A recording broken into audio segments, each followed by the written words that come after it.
Hello, everyone. Thank you for waiting. We started just a minute late today, slight technical problem.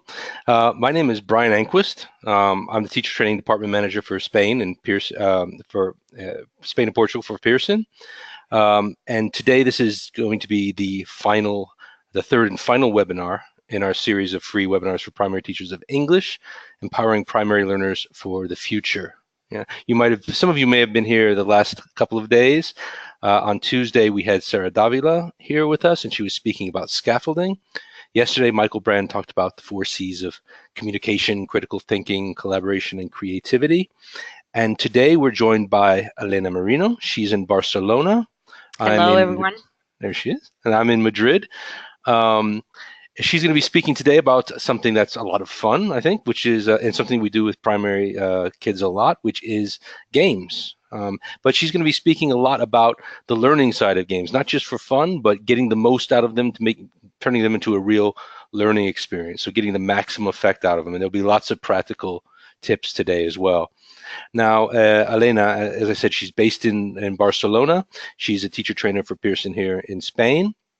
And she's worked as a teacher for a number of years in a number of different contexts. She also has a PhD in communication and multilingual education.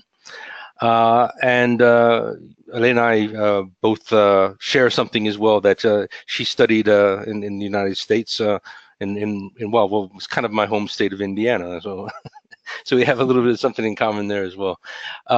So I'm going to get out of the way here right now and let Elena get on with her presentation for today, with her webinar. So everyone, Elena Marino.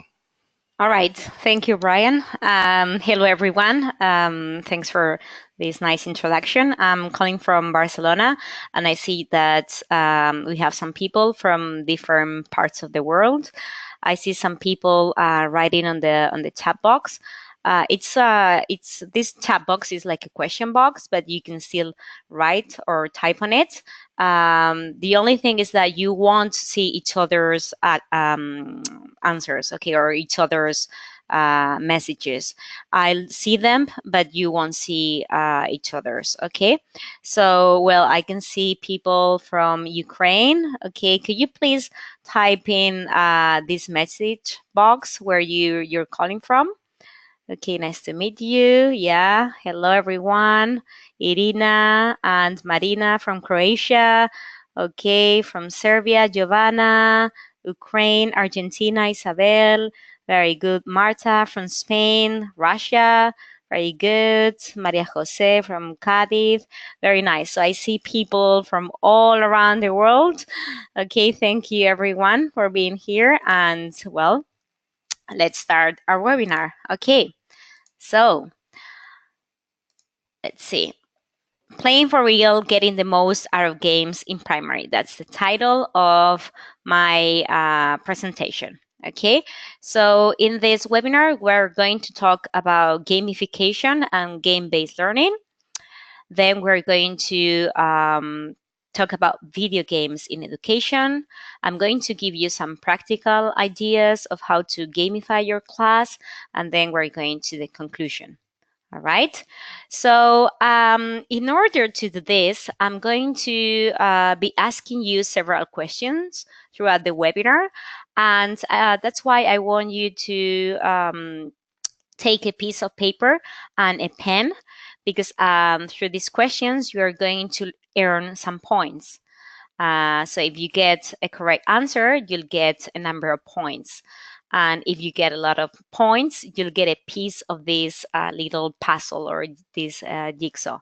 Okay, and at the end, we can put all the pieces together and we'll see a key message. Okay, that will be my conclusion at the end. Okay, so be ready to answer questions and note down your points. Okay, keep track of them. Are you ready to play? Yes? All right, so insert coin. Well, don't worry, this is free. Okay, first question. Okay, we're going to watch a video. This is a prediction activity.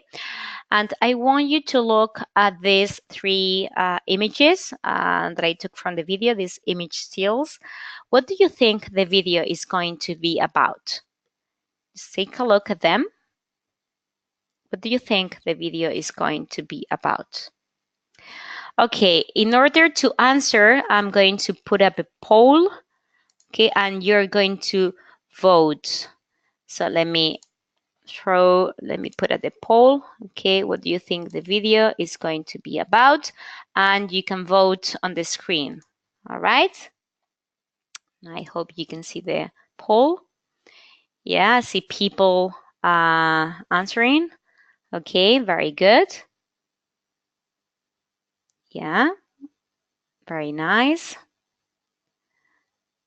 Okay, I'm gonna give you a few more seconds to finish your voting. Okay, 60% of the people voted.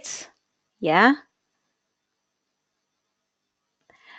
All right, so let me close the poll, okay, and share their responses.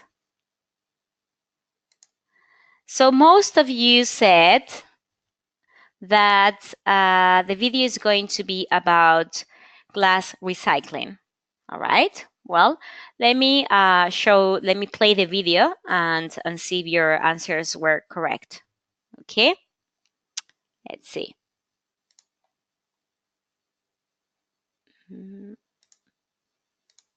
Hold on a second. Yeah. Right. I think some people have problems with the video. Like I said, if I'm going to play a few more videos later, but if you have any problems, just click on the icon under the microphone where it says window mode and try that one, okay? But I'm sorry about that. Well, if you could see the video, you'll see that the right answer was C, all right? So changing people's behavior by making it fun, okay? So you earn 1,000 experience points. Please write them down. If you said glass recycling, it's not incorrect, but it's incomplete. Okay, so let me show you this sentence that appears in the video. Can we get more people to use the bottle bank by making it fun to do? So the idea is that people will participate more if something is fun. But let me ask you, what does fun mean? What makes something fun? Think about it. Okay, I want you to think of something fun. Like when you say, oh, that was fun. What's fun to you? Well, let me go into the dictionary and see what they say. Fun, it's an activity that you enjoy doing and it's exciting. So, for instance, I like playing with my little baby, so that's fun to me. Okay. Then pleasure, when you do an activity, when you feel happy and satisfied. So that's linked to emotions too. For example, when I'm reading, okay, like reading, or when I'm teaching too.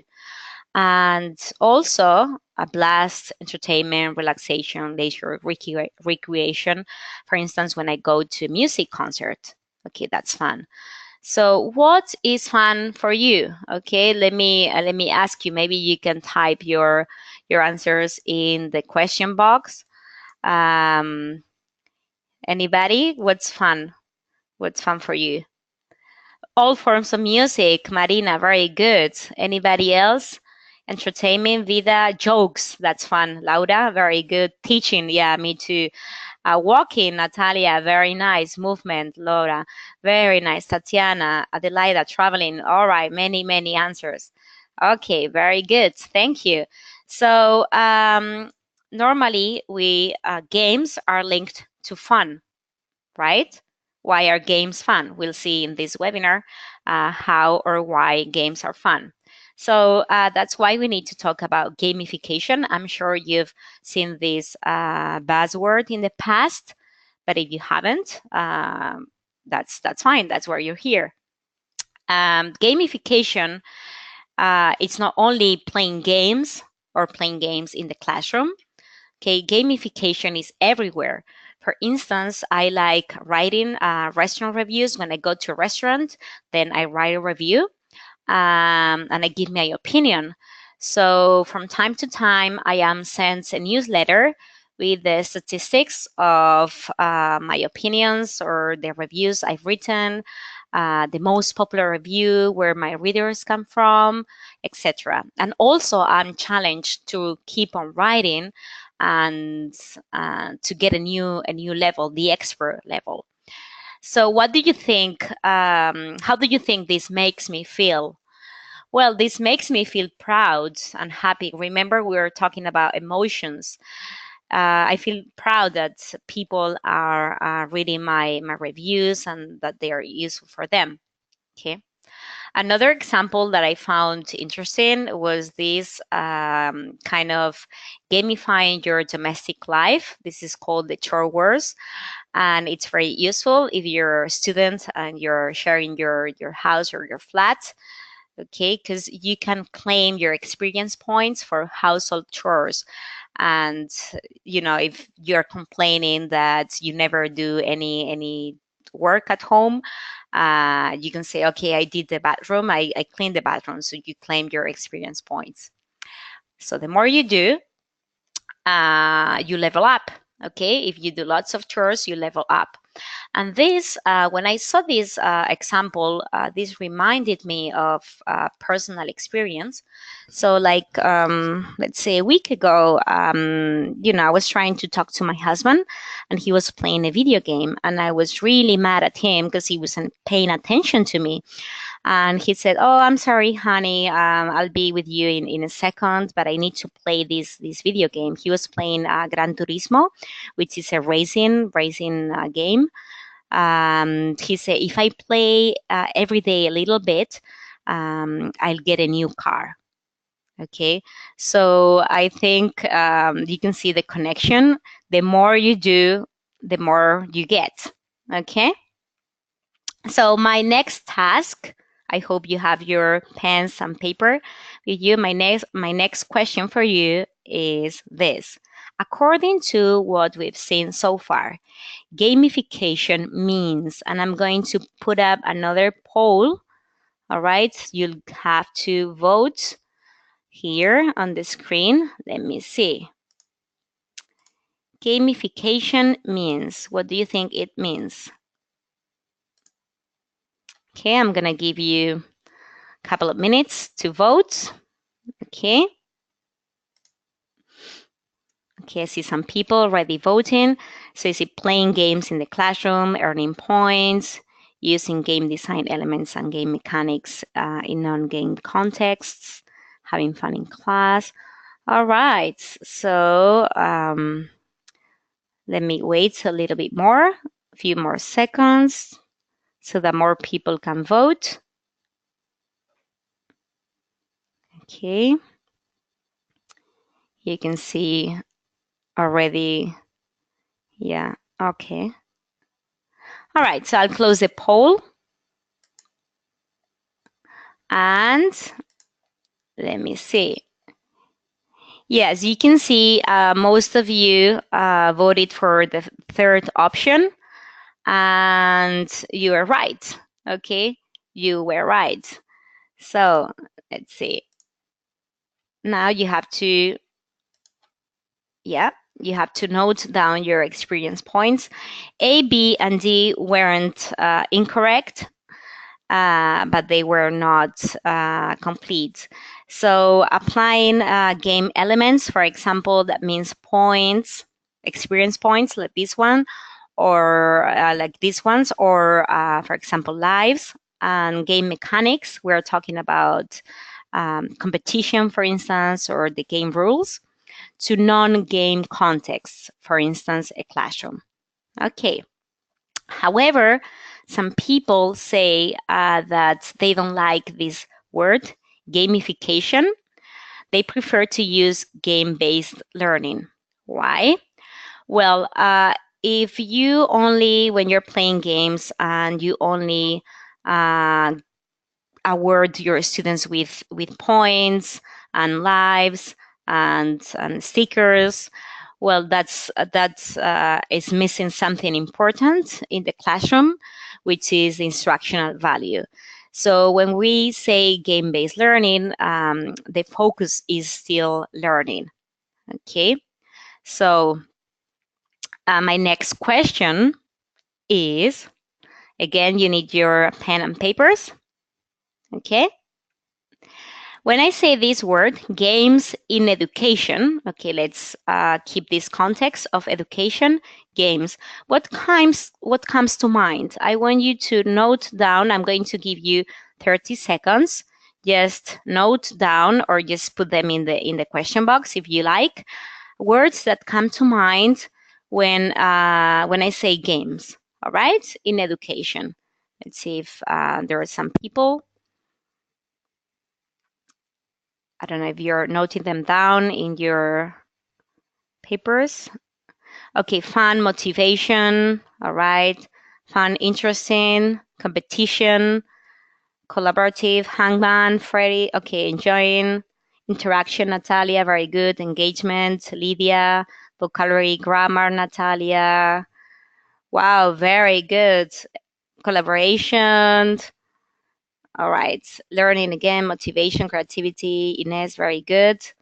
Okay, so many words which are very similar to what I thought. Okay, so let me give you my answers. Obviously, I had more time. I had more than 30 seconds. So this is everything that I could come up with, but I'm sure that there are many other terms or words related to games. Okay, and hopefully in this webinar, I'll cover all these concepts. Okay. If you had 1 to 6 words similar to mine, you earn 300 points. Okay. If you had more words the same as mine, you won more points. Okay. So note down your experience points. I know you didn't have a lot of time. Okay. So you can get, I don't know, 600 points if you want. Okay. Very good. So when we're talking about games in education, it's important to talk about video games. The problem with video games is that they normally have a negative connotation. If you're a parent, I'm sure you've said this to your kids before. You can play video games after you've finished your homework. So raise your hands if you said this to your children in the past. Yeah. Okay, well, my baby is only 7 months old, but I'm sure that I'll say this in the future. Okay. All right. So this is a negative connotation, but I like to think that there is a bright side in video games. Well, children live in connected homes. They're used to the digital world, and you know that they learn how to use a tablet before they can read. And video games are also more popular than music and movies. And this is funny because in class, we normally exploit music and movies, but we forget about video games. And also there is a link. There is an obvious link between class and home, because with video games, students have to solve problems or they have to make decisions, and this is connected to real life.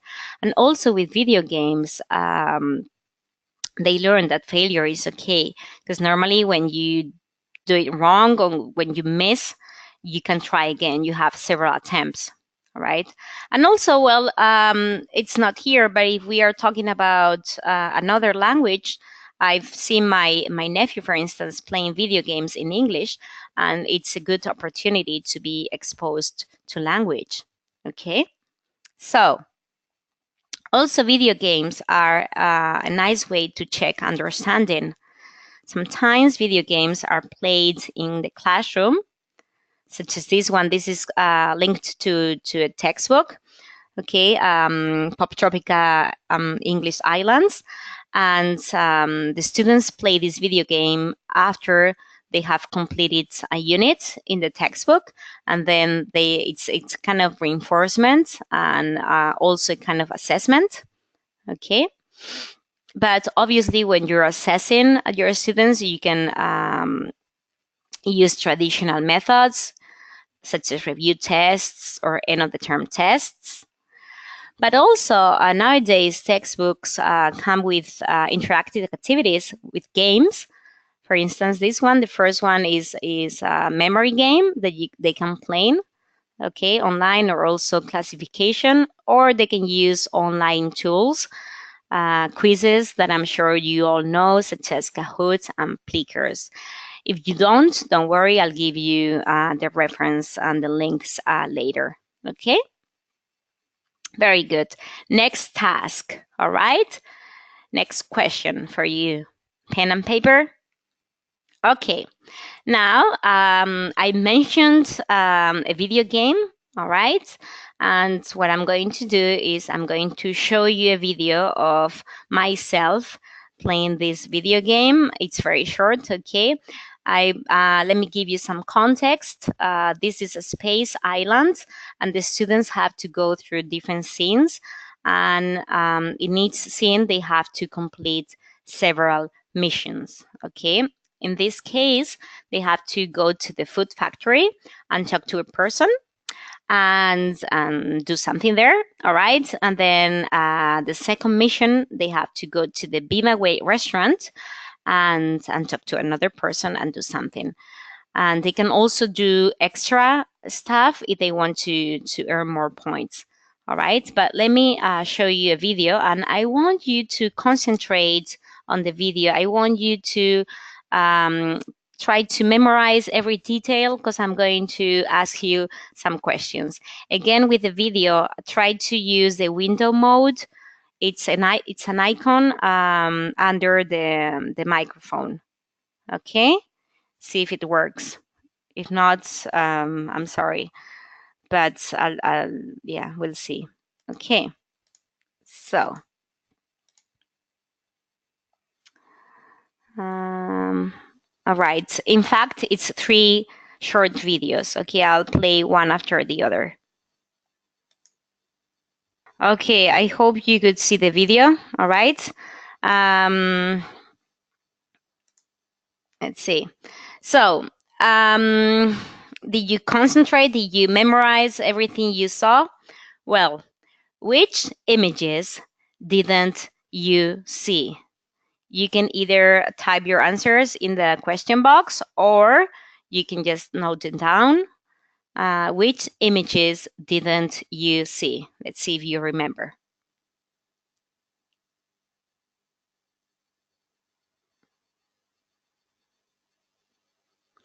Okay, let me see. Is there anybody? 3, 4, 5, or 3? Wow, there is some disagreement here. I don't know if that was too difficult. Your memory is not very good. Okay, well, I see different answers. All right, very good. Well, let me see. Okay, let me give you the answers. So the images that you didn't see are number 4, number 3, number 8, and number 9. Okay, so the first one, I talked to Fran Farmer. So as you can see, this is exposure to language. I'm talking to the person, and I can also read. Then in number 2, I did this, play this little game to practice numbers and food. And again, I made a mistake, but I could try again. Okay. Then number 3, we didn't see it, although it's in the game. You earn some cards.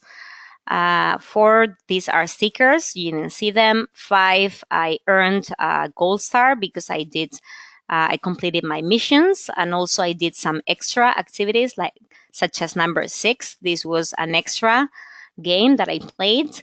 Number 7, I asked Fran Farmer, what's the problem? Okay, so again, this is a solving problem related to linked to real life skills. And then 8 and 9, we didn't see them, but these are in the game too. You can choose your own avatar when you play before playing the game, and also the teacher can see the progress of the students. Okay, so note down your experience points. If you had one correct answer, two or three. Yeah. All right. Very good. So if we go back to this idea of games linked to emotions, you can see why. Okay, take a look at this magic circle of emotions. When you have a positive attitude, when you're doing an activity, this all creates enjoyment and engagement, and you want to do more, and you get better at it, and then you practice more, and you get more motivated. So this is all related. Okay. Now let me give you some practical ideas. Okay. So when you're planning your class, when you're gamifying your lessons or adding game-based learning, it's not very different from what you do every day in your class. It's not very different from planning a lesson. Okay. So first, the students learn and practice vocabulary and structures from the textbook. And then what you do is you use games to reinforce learning or to assess your students. Like, for example, with a video game. And in fact, there was a question here, what if you don't have this tech in your class? Well, that's why I'm going to show you some ways that you can use games in your classroom without technology. Okay. But what you need to do when you create games in your classroom is first create a mission and some challenges around it, okay, different little tasks, and then include game elements and mechanics. All right. So let me show you how I gamified a lesson. This was for third grade of primary. Okay. First you have to create a story, but you have to look at the learning objectives. In this case is related to fruit and vegetables. Identify fruit and vegetables, ask and answer questions about likes and dislikes, and also food groups. So once I know what my learning objectives are, I can create my lesson or my mission. But I need to remember that my mission has to be goal oriented so that my students know what they need to do. I mean, they know why they are doing things. Okay. It has to be connected to the real world so that it keeps them interested. It has to be student centered and fun, if you remember our definition of fun. So this is my story. Okay. It's your best friend's birthday party. This coming weekend is your best friend's birthday. She's invited all of your classmates plus a few neighbors, 20 people in total. She doesn't have time to prepare the party because she's away in Seville visiting her sick grandma. She has already bought a few things, but she still needs help. You need to go to your friend's house and follow the instructions she's left around the house. Okay? It's easy, all right? It's goal-oriented. They have to help their friend. It's student-centered because they have to do it. They feel the protagonists. It's also linked to the real world. They like parties, birthday parties, and also it's fun. Okay, once you have your story, your mission, you have to create little challenges. And I think it's a good idea if you make it visible. Okay, this is my friend's house. And then remember, I have to follow my friend's instructions. So the students will go to different rooms and read the instructions. So my question before we go to the little challenges, okay, again, true or false. You can note it down or you can put it in the question box. True or false? When you create challenges, all the challenges you create around your story need to be games in order to be fun. What do you think? True or false? Okay, I see some people saying true, some people false. Mm, not always. Okay, there is some disagreement. I see a lot of people saying false, but some people are saying true. Okay, next question. Number two, if we include challenges with physical activities, the students will lose focus. What do you think? Okay, a lot of people say false, false, no, no, false. Some people say true. No, they want false. Not always. Okay, some are. All right, so most of you say false. All right, let me see. Next question. Challenges should be appropriate for diverse people. What do you think? Now most of you are saying true. Okay. See, you all agree. And last one. Challenges can only be graded with letters A, B, or C. What do you think?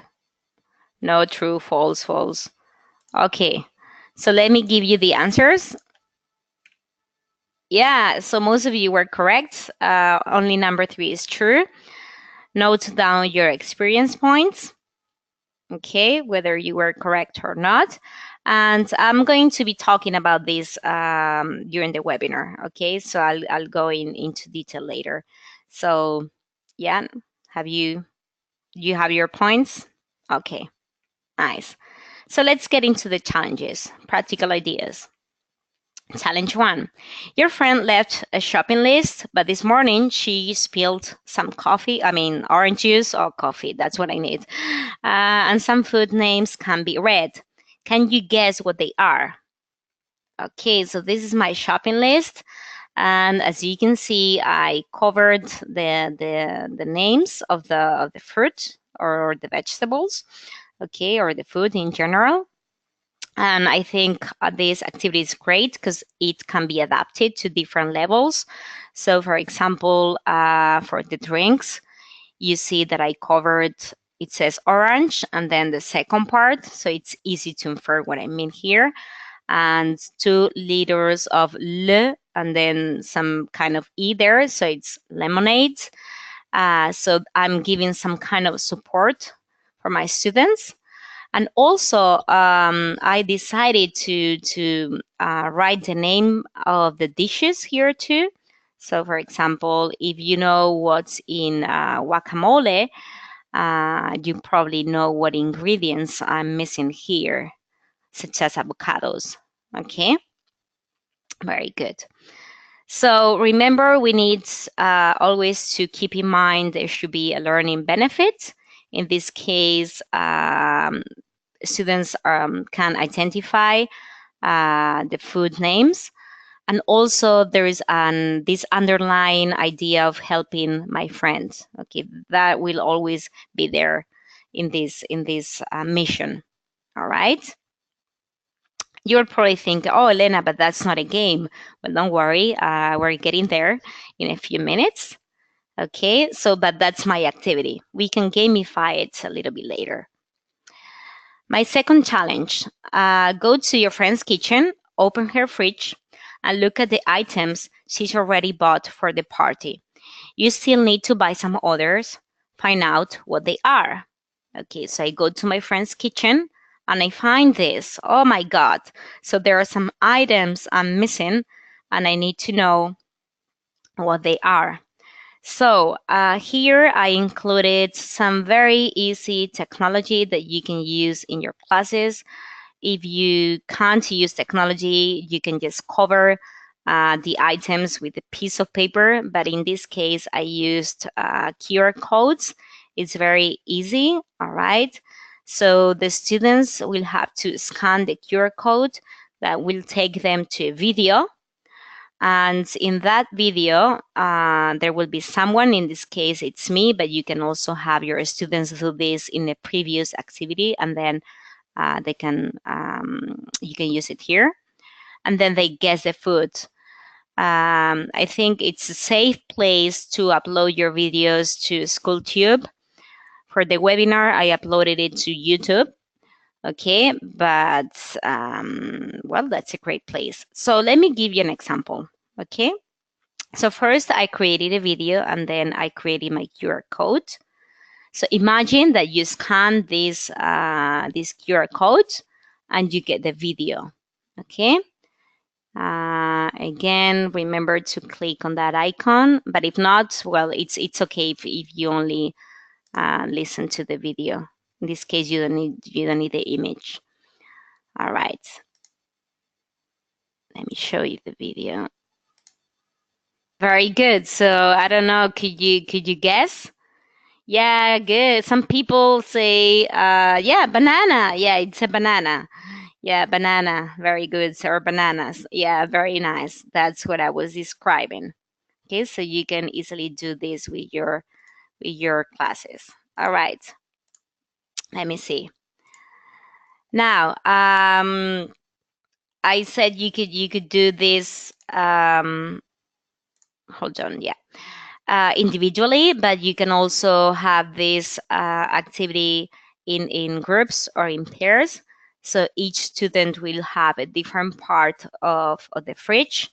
First, they do their part, they scan their QR codes, they listen to the video, and then they guess what they are. And then when they have their fridge complete, they speak to a partner. It's like information gap activity. So they can use is there any, are there any, all right, and they will be using this structure. All right, very good. So what are the learning objectives here? Well, here we have speaking and we have listening. They have to guess the item, okay? They have to infer, and also there is some kind of teamwork behind it, because if I don't ask you, okay, about your fridge, or if you don't help me with the fridge, I won't have my fridge complete. Okay, so I need your help in order to complete the task. Hmm? All right. Challenge 3. The menu ready, but your friend wants to make sure she'll please all her guests. Ask your classmates about what they like or don't like eating. All right. So here, the students just walk around asking each other questions. If your class is really good, their level is very good, they can just come up with the questions, okay? Or if you need to give them some support, you can just give them the answers and they can come up with the questions, or the other way around, okay? After they finished asking questions, they can record an audio message. You can bring in a tablet if you have tablets in your classroom, okay? And they will have to explain the results and add other ideas or changes on the menu. So, for example, I've asked all of my classmates, and I see that 80% of my classmates don't like broccoli, okay? Or most of the students prefer chocolate cake. So please prepare a chocolate cake, something like that. Okay, this audio message could be sent to you. You can play the role of the birthday girl and reply to the audio. And that way you can give your students some feedback. You can also have other students do this, but I think it's a good idea if you are the one doing it, because you can keep control. Okay. The learning benefits here are multiple. Again, there's speaking, there is pronunciation for when they are recording themselves. Okay, there is also, they have to calculate, which they have to think a little bit more. Okay, and also they are getting to know each other when they're doing the survey. And finally, the last challenge is an unexpected activity. It's a surprise, and I like to create kind of surprises um, because, well, it keeps them motivated. So let's see what it is. Now you've finished buying all the food and preparing the menu. Send your friend a picture of you with all of the foods so that she can see the wonderful job you've done. Okay, when you do these surprises or unexpected activities, I think they should be teacher-led. Okay, so that again you can keep control. So the idea is that with tablets, if you bring a tablet to class, they take a selfie with one of the classmates will be in the middle, and then a few classmates will try to represent a food shape with some props or masks or with the body. Okay, the rest of the class will be outside, and when they can, you take the picture, and when they enter the classroom, they have to guess what the people were doing. Okay, so let's give it a try. So this is one of the students in the middle, and then this is another student trying to represent a food item. Can anyone guess what I'm trying to do? Very good. Irina, very good. You were the first one. Onion. Yeah, that's onion. Very nice. What about the second one? Let's see, second one. What am I trying to represent here? Pepper, banana, garlic, pepper, chili. Well, in fact, yeah, it's something really hot. Okay, it's something spicy. Very good, chili. Yeah, so maybe I don't know, or jalapenos or whatever. So if the people guessing the food items, they guess correctly, that person with a shape can sit down. And if not, okay, if you instead of onion you say, I don't know, egg, I will have to try another shape, or I will give you a clue. So I can tell you it's white, or it's round, it's a vegetable. Okay, so that way I can produce some language.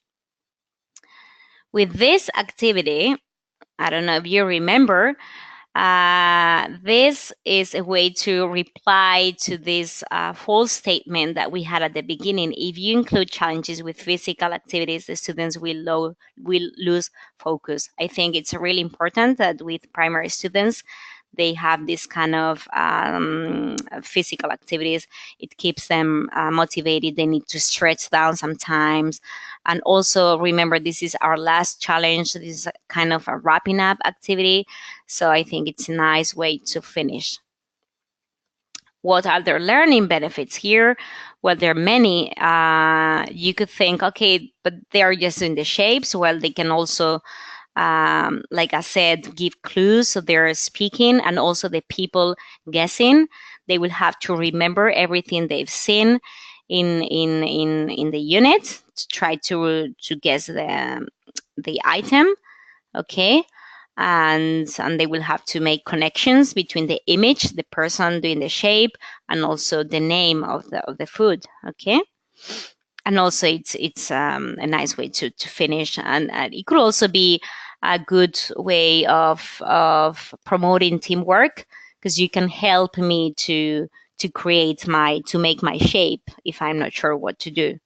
Okay.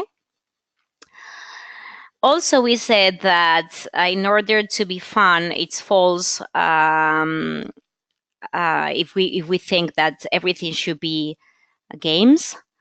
In fact, I think the most important thing when you create a lesson like this is that all the activities are well structured. And if you attended Sarah's webinar the other day, she talked about scaffolding, and all these activities were scaffolded. The students had a little bit more support at the beginning, and they moved into a freer activity at the end. Okay. Also, the activities were varied. We had a little bit of technology, we had a speaking, we had images. So that's really, really important. Okay, you can also include variations. You need to create different levels of difficulty if you want to bring everybody in. Remember, we said that it's important that the tasks are appropriate for diverse people. So here is my next question for you. Okay. I'm going to show you different tasks related to the challenges we saw at the beginning. So you have to tell me whether those tasks are easy, medium, or hard. Okay. So first task, the students will have to calculate drinks per person. What do you think? Easy, medium, or hard? I don't know. Let's see if anybody, well, medium, hard, easy. Some disagreement here. That's fine. Second task, students will have to name the pictures. So instead of having to infer the item, instead of having the food name, okay, you have to connect the pictures with a name. Okay. Yeah, see some disagreement here. Some people say are easy. Most people, Laura, you say it's easy. Maria, Jovita, easy. Okay, some people say easy. Then next task, make your own shopping list based on your classmates' likes and dislikes. Let's see. Medium, Irina, medium, difficult. Okay, most of you, Christina, you're also saying medium. All right. And the last one, well, I don't want you to tell me whether it's easy or not because we're going to try it here. But the students will have to decipher the message through emojis. All right. So a good way to see whether an activity was easy, hard, or medium is looking at Bloom's taxonomy. So if you remember the first activity, they had to calculate the number of drinks per person. That's operate. And that, I would say it's medium, okay, because it's in low order thinking skills, and the ones at the top are high order thinking skills. And this is like in the middle, all right? So the second one, most of you said it was easy. That was naming the pictures, okay? It's stating, and you were right. Okay, and the last one, that was making your own list. It's developing, so that should be hard. All right, so you have the answer here. I don't know if you're keeping track of your experience points. Yeah, so first one medium, second one easy, third one hard. And now let's try the other one, decipher the message. Okay, so here, these are some messages that my friend left, and I want to try to understand what he's trying to say. So I'm going to give you an example of the first one so that you see what I mean. On the first one, my friend is trying to tell me, I hate cucumbers. So please don't put or don't add any in the pitas, okay? Or the second one is I hired a cook to make the birthday cake. So I'm gonna give you a few seconds to take a look at the rest of the messages and see if anybody can come up with any ideas. Okay, for he loves cookies, I love him. Please buy cookies. Perfect, Laura. Perfect, yeah. That's what I thought. So Paquito loves cookies, and I'm in love with Paquito. Please buy lots of cookies. Very good. Okay, anybody else? Can you? Number 3, my family hates milk. Yeah, well, it's not family, but it was classmates. Burgers, sausages. You want hamburger or hot dog? Okay, very good. So I see. So for number 3 would be Paquito, Marianita, and Juanito are lactose intolerant. So please talk to the cook so that he doesn't add any in the cake. Number 4, we already said that. Number 5, shall I buy hamburgers or hot dogs? Number 6, I don't know what I did with my money. Oh my God, whatever. And number 7, I thank you so much for helping me with the birthday party. Okay, so this activity, what was it? It's medium. If we take a look at Bloom's taxonomy, we'll see it's here, interpret. Okay, very good. We said that we have to include game elements and mechanics if we want to gamify a little bit our classroom. Okay, first thing you can do is how are you going to reward your students? Okay, and why? You can use experience points like we're doing here in this webinar, or you can use stickers, or you can use badges.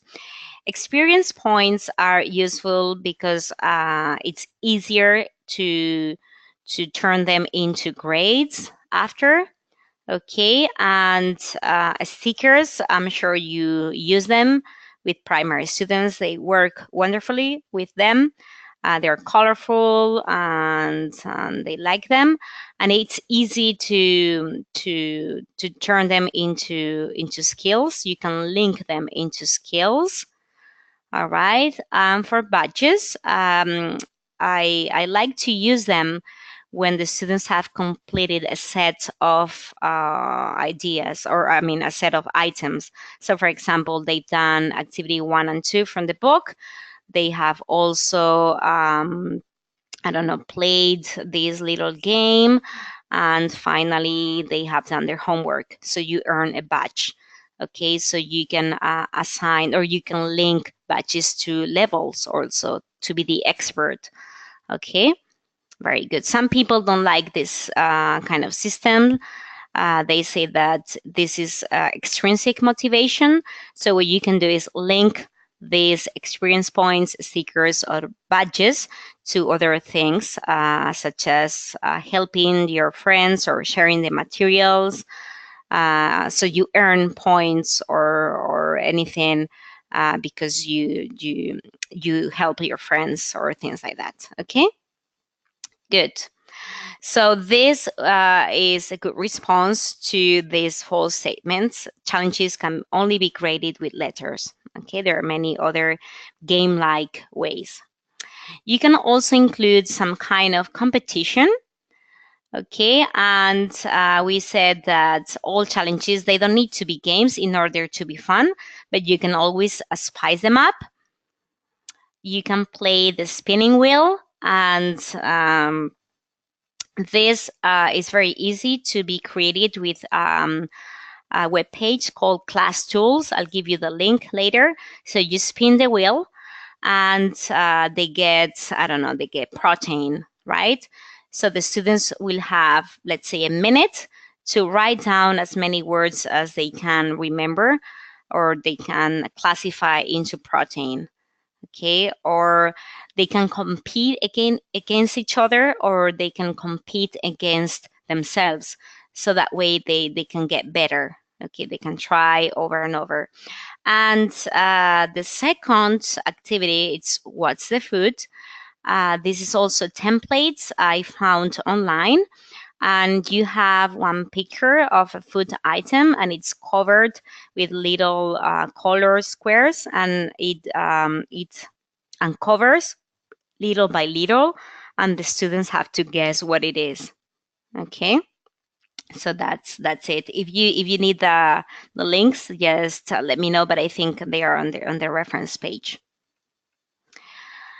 We also said game mechanics, such as game rules. You can include them in your classroom, so you can put them up on the wall so that everybody can see them. And apart from rules, you can also tell them to sign what it's called the behavior contract, that they can write with you. For example, be nice, or be respectful, be careful, don't cheat. The teacher should bring cake for the winning team. That's something that students could tell you to do. Okay, and if they misbehave, you can always refer to this. It's also a good idea if you show them the leaderboard or the scoreboard so that they can see how they are progressing. You can comment on points, and this is also a good way of discussing how they are doing, whether you need to do something, you need to modify your lessons or not. So this is linked to assessment for learning, and it also keeps them motivated because they see their names on the ranking. Okay. You can also create kind of a shop where they can use their points to buy, for example, a seat change or some help during a test, something like that. And also, they can create their own avatars, because when they project themselves in a character, they have this sense of agency. Okay, and they become responsible for what they are doing. So we're coming to the end of the webinar, solving the puzzle or the jigsaw. All right. So I don't know if you remember our goal. I don't know how many points you earned. I hope you kept track. And if you earned just a few points, you only got one piece of the puzzle. We don't have time to go over all of them, so I'll give you the solution. But as you can see, if you earned few points, you need to try harder next time and do it better in order to get more pieces. Okay, so depending on the points you got, you earn these pieces. Very good. So let me give you the whole jigsaw. All right, so gamification is a way to make learning more of a fun experience for students and can also help teachers track students' data and achievements. It promotes learning and makes education more enjoyable for students. So that's my conclusion. Okay, and since games are so great for learning, I decided to create a Padlet. I don't know if you're familiar with this tool. If you're not, it's very simple. It's like a web where I can upload content. So what I did is I uploaded a couple of games for each skill. And for some of them, I just added a link where you can find the explanation. And for some other games, I just wrote the description. Okay, so I hope you find this useful, and it would be a great idea if you want to add games that you have used in your classrooms and that have worked for you in the past. So you just go to this link here, okay, padlet.com, Elena underscore Merino 1/games, and you just click on this plus button and just add content. So if we create a game community, that would be great, and then we can use games for classes. Okay, thank you very much. The game is over. I hope you want to continue. So insert coin. Well, everything will be free, don't worry. So you can always follow us on Facebook and Twitter. And if you want to have more ideas for your classrooms, you can check our blog. It's eltlearningjourneys.com. And you'll find several ideas for your classes. And well, I hope you enjoyed the webinar. I hope you thought it was fun. Okay, and these are the references. You'll get recordings, so don't worry. These are the references and the resources of the tools I've used. And well, thank you very much. I don't know if there's any questions. I don't know if we have time for any questions, or I don't know. Well, we 5 minutes past the time. Brian, I don't know if there were any questions. I think there were a few questions I tried to answer along the way. Okay. So I think most of them got answered. I think it would be wonderful. first of all, I'd like to thank everyone for coming today. Yeah, Elena, thank you very much. I'd like to thank you for all the work as well, Elena, and I'd like to try to encourage people to go to that Padlet where you put the some of those references for games, some of the links to some of those Hmm. games, because so if you made a Put it note of back. that, yeah, if we could put that back. So if you look down at the link at the bottom there, that would be a great place to go after the webinar. Take a look at some of those games that Elena has there, and add to that so we can share some things with other teachers. So if you know a game, if you know something that you can use online, or you have a game that you use in class and you can put some instructions in there, it would be a wonderful place to share some Yes, ideas. some people are, yeah, references. Okay. These are the references. Well, I have the references. Some people are asking for the references or the resources. Yeah. And remember, we will be sending you within the next couple of weeks. You will receive an email with links to the presentation, to recording, and also a certificate of attendance for coming Yeah. today. Hmm. Okay. Well, thank you very much. I don't see any other question.